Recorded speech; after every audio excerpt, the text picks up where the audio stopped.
extraordinaire, l'unique Monsieur Bill! Bill est un clown. Cet anticonformiste épris de liberté tente de transmettre ses valeurs à sa fille, qui, elle, au contraire, rêve de plus de normalité. Pour moi, la paternité, c'est de faire pousser des ailes à tes enfants, les plus grandes et les plus solides possibles. Et le moment difficile, c'est quand les ailes sont pas pires, c'est de tasser des jambes et de les laisser choisir leur destination.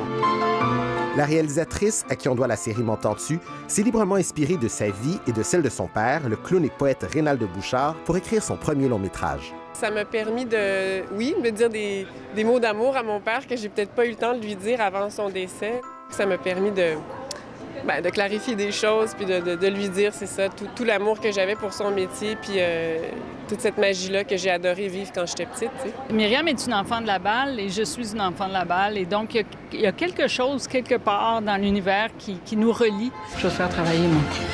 Ça vient pas de toi, ça. Il y a quelqu'un qui t'a influencé. À partir du moment où j'ai lu son scénario, ben là, encore plus, parce que je voyais exactement où moi j'avais été quand j'étais petite. Là, on parle d'enfants avec des parents très flamboyants. Hein? Puis de toute façon, toujours un passage en tant qu'enfant où à un moment donné, on fait...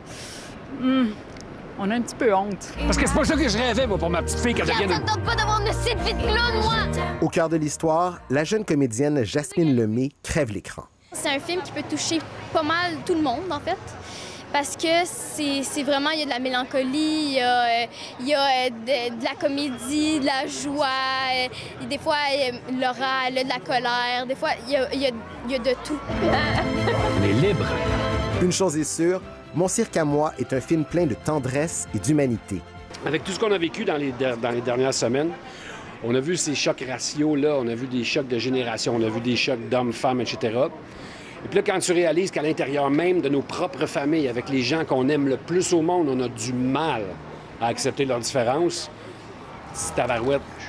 Le chemin commence par là. Ici Nabi Alexandre Chartier, Radio-Canada, Montréal.